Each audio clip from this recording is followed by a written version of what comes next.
Dzurriyyah Nabi dan para ulama pada waktu itu tidak mengenal putus asa. Dari mulai abad ke-1, ke-2 sudah meramaikan ke negeri kita tercinta ini.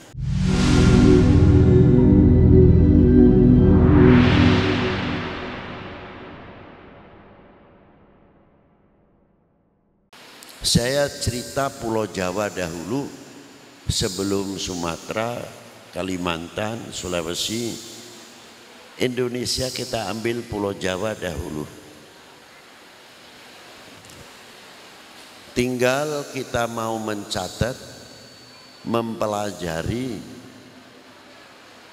mutiara-mutiara yang menghias, memagari Pulau Jawa ini sangat luar biasa.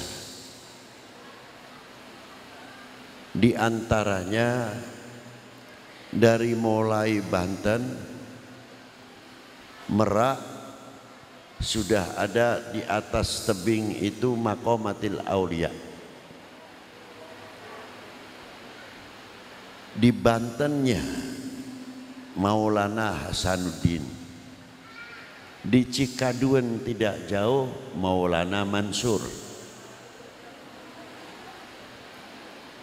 Tidak jauh di Pekalongan. Di situ ada makom Maulana Yusuf, cucu Maulana Syarif Hidayatullah, terkenal Kanjeng Sunan Gunung Jati. Meninggal pada tahun 1568 atau bertepatan 990 Hijriah. Putranya namanya Maulana Hasanuddin. Beliau wafat pada tahun 1570 Masehi atau 992 Hijriah. Diteruskan oleh generasinya Sayyidi Syekh Muhammad Yusuf. Setelah wafat ayahandanya memimpin 10 tahun. Maulana Yusuf meninggal pada tahun 1580,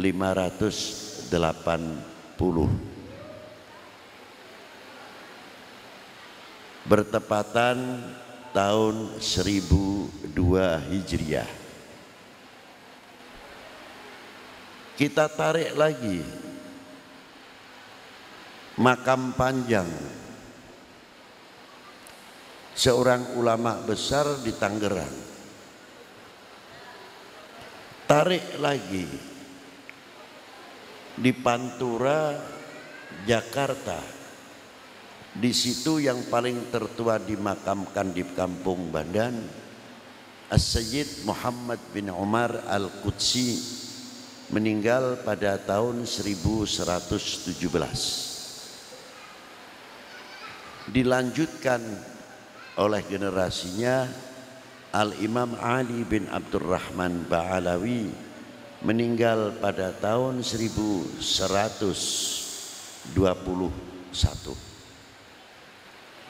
Tidak jauh dari makam tersebut yang terkenal sekali dengan panggilan keramat luar batang, yang Tumbahan, digantikan Ibn Abbas atau pemerintahan Abbasiyah wassalam. Padahal di zaman Abbasiyah terkenal dengan 1001 malamnya. Selesai.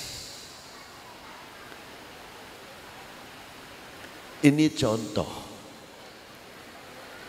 Tapi dzurriyyah Nabi dan para ulama pada waktu itu tidak mengenal putus asa.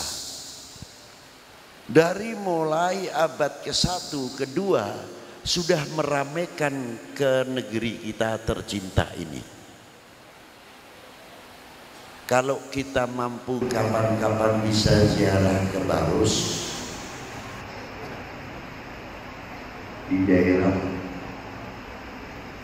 Taman di situ ada makom di atas tebing namanya Syekh Mahmud, cucu Mu'ad bin Jabal, meninggal pada tahun 68 Hijriah, jadi abad pertama. Dan beberapa makam-makam yang lain sekarang alhamdulillah telah terpelihara lebih baik.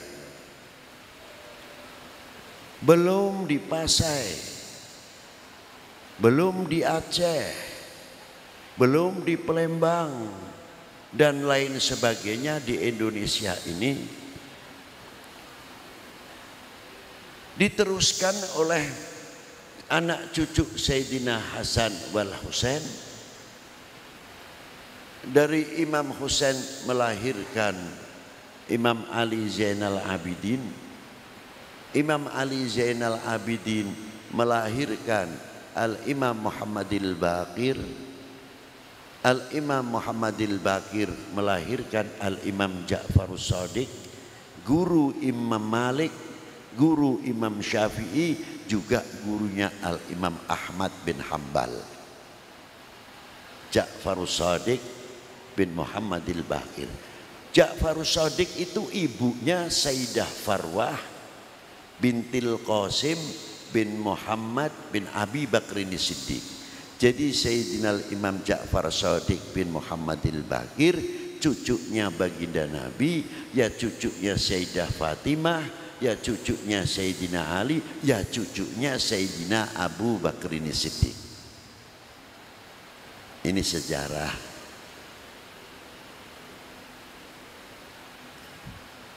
Dari Al-Imam Ja'far Shadiq melahirkan putra Al-Imam Ali Al-Uraidi, mempunyai anak Muhammad An-Naqib, mempunyai anak Isa An-Naqib, mempunyai anak Al-Imam Ahmad Al-Muhajir radhiyallahu ta'ala anhu. Disebabkan Al-Muhajir pada waktu itu munculnya fitnah luar biasa setelah jatuhnya Baghdad oleh suku Zanji atau Hulagu. Syed Ahmad sampai dirinya masuk menyelamatkan, masuk ke sumur, ngumpet. Apa bahasa Indonesia ini ngumpet? Sembunyi. Nah. Terus beliau perjalanannya ke Syam sampai lanjutannya sampai ke Madinah, maka disebut Al-Muhajir. Begitu masuk ke Hadramiyah, tinggal di Tarim. Pada waktu itu di Hadramut madhabnya masih Ibadiyah. Masih madhabnya apa? Ibadiyah, pecahan Khawarij. Sejarah, tolong dengarkan baik-baik.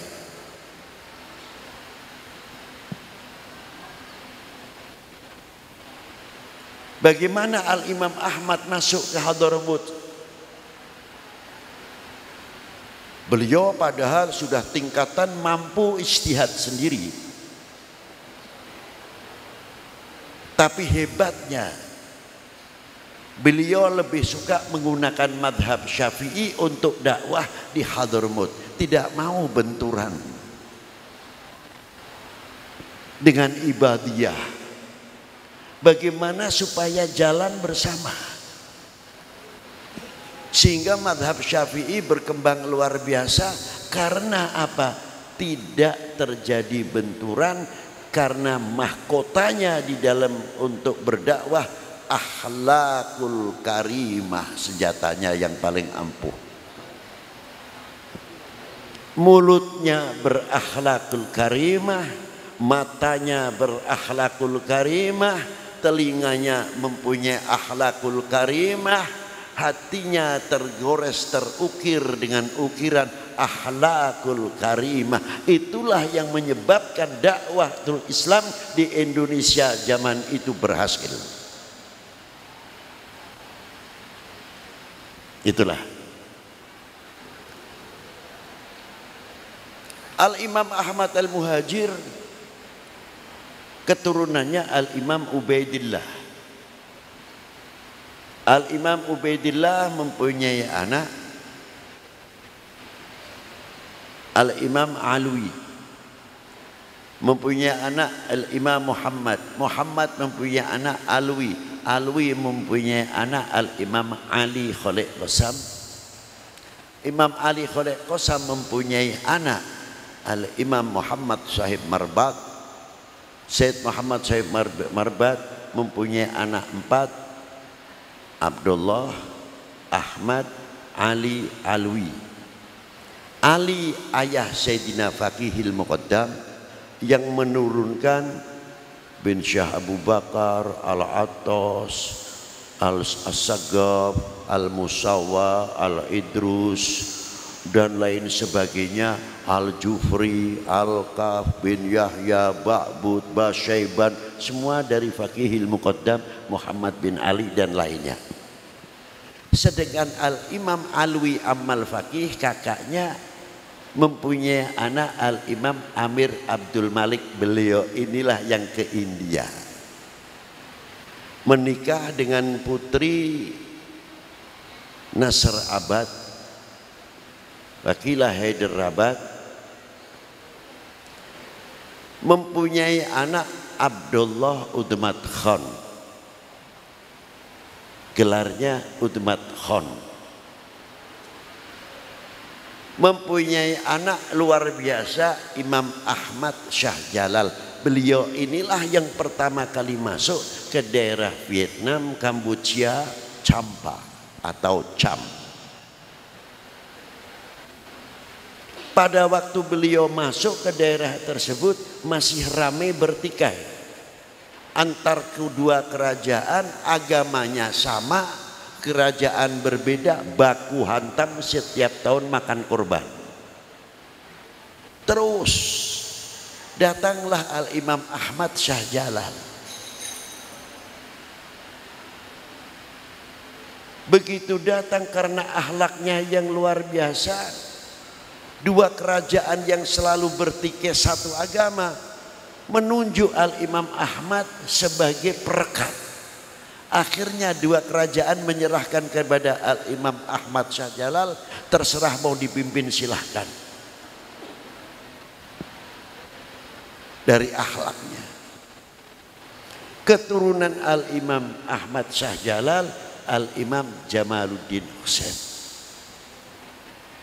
Dari turunan Al-Imam Jamaluddin Husain ini bertebar, karena Imam Jamaluddin Husain ketika setelah belajar menempuh ilmu yang luar biasa, pertemuan di Pase dengan ulama-ulama yang disebut Al-Maghribi masuk ke Indonesia sekitar 2 kapal berjumlah 90 orang yang diteruskan oleh Al-Imam Ibrahim Asmorokondi, Ismalik Ibrahim, yang datang ulama bersama beliau lebih dari 300 ulama. Jadi jangan heran kalau Al-Maghribi kuburannya banyak, karena yang datang bukan 100 orang, sampai 300-400 ulama Al-Maghribi dikenal dari barat, artinya timur tengah.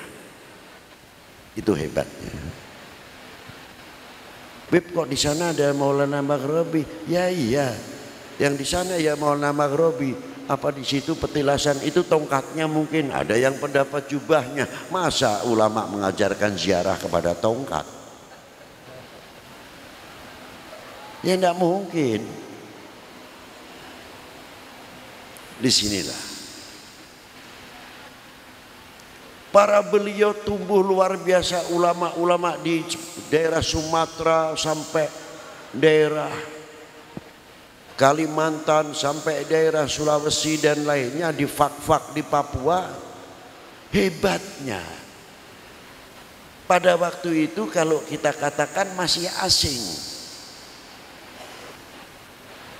artinya WNI, AWNA, warga negara asing, masih lahiran Kamboja, Champa. Tapi hebatnya para beliau begitu masuk ke wilayah langsung bisa nasionalisasi pribadinya, langsung melebur jadi pribumi. Tanggung jawab daerah wilayah yang ditempatinya dihantam oleh Portugis. Pertempuran per pertempuran para ulama pada waktu itu untuk membela Pasai, Aceh sampai ke Malaka, luar biasa.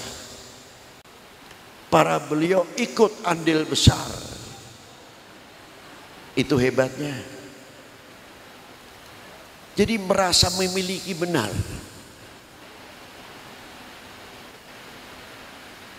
Tapi pertanyaannya, mengapa Malaka bisa tumbang?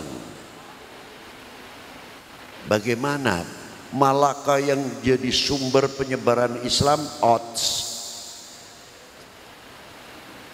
Mulai bagaimana cara ngembosi Malaka supaya bikin dari dalam perpecahan, bikin hoax, tidak percaya kepada sultannya, tidak percaya kepada ulamanya. Kalau di sini mungkin istilahnya TNI atau Polri-nya pada zaman itu umpamanya. Dibikin supaya tidak percaya kepada polis dan tentara pada waktu itu, sehingga umat ini goyang. Akhirnya jatuhlah kerajaan Malaka di tangan Portugis pada tahun 1511. Sejarah. Ini kira-kiranya saya mau tanya sedikit. Kami sadar mengakui kalau kita ini bangsa Indonesia tidak? Loh kok dia? Kita menyadari dan mengakui tidak kalau kami atau kita ini warga negara Indonesia? Bangga atau tidak menjadi warga negara Indonesia? Tunjukkan kebanggaan itu. I am Indonesian. Saya adalah bangsa Indonesia. Jangan melempem kalau nyebutkan bangsa Indonesia. Karena dengan kekuatan mengatakan Indonesia dengan tegas, menunjukkan jiwa kesatriaannya yang memiliki handar beni nasionalisme yang tinggi untuk benteng-benteng Pancasila, benteng-benteng NKRI yang kokoh. Karena apa? Fanatisme. Tapi kalau sudah melempem jangan diharap. Kuncinya di situ.